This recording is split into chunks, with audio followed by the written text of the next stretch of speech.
जय श्री राम। प्रिय मित्र हो, आज हम रामायण के एक परम पवित्र अध्याय को सुनने जा रहे हैं।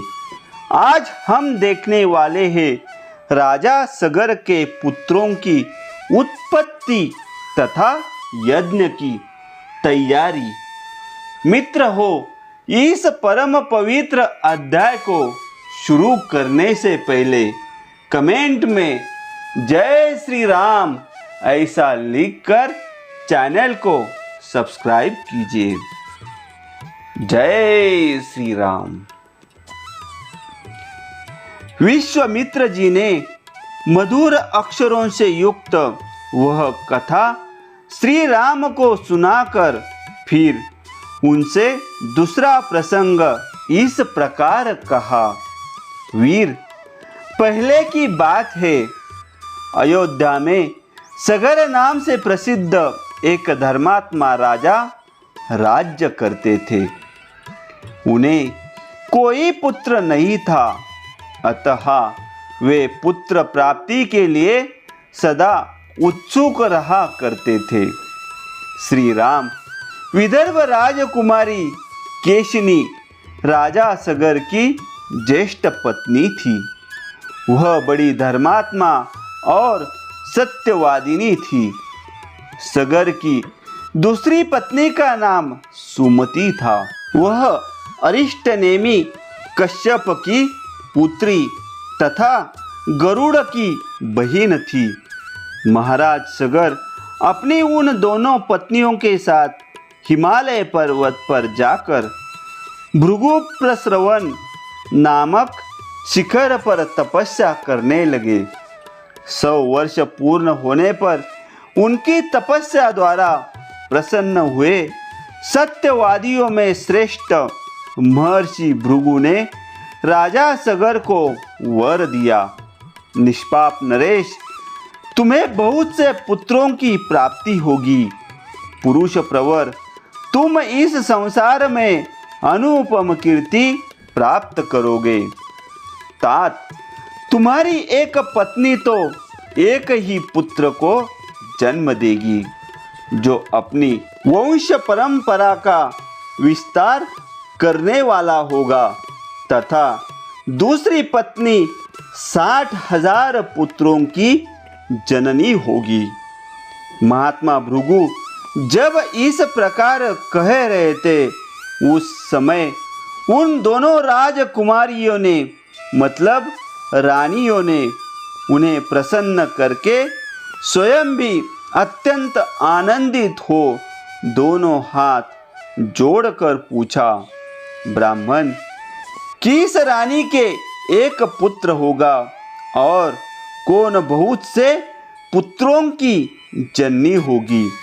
हम दोनों यह सुनना चाहती है। आपकी वाणी सत्य हो।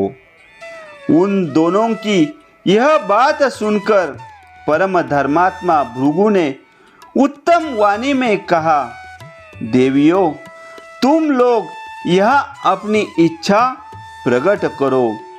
तुम्हें वंश चलाने वाला एक ही पुत्र प्राप्त हो, अथवा महान बलवान यशस्वी एवं अत्यंत उत्साही बहुत से पुत्र। इन दो वरों में से किस वर को कौन सी रानी ग्रहण करना चाहती है? रघुकुल नंदन श्री राम मुनि का यह वचन सुनकर केशिनी ने राजा सगर के समीप वंश चलाने वाले एक ही पुत्र का वर ग्रहण किया। तब गरुड़ की बहन सुमति ने महान उत्साही और यशस्वी 60,000 पुत्रों को जन्म देने का वर प्राप्त किया। रघुनंदन तदनंतर रानियों सहित राजा सगर ने महर्षि की परिक्रमा करके उनके चरणों में मस्तक झुकाया और अपने नगर को प्रस्थान किया। कुछ काल व्यतीत होने पर बड़ी रानी केशिनी ने सगर के औरस पुत्र असमज्र को जन्म दिया।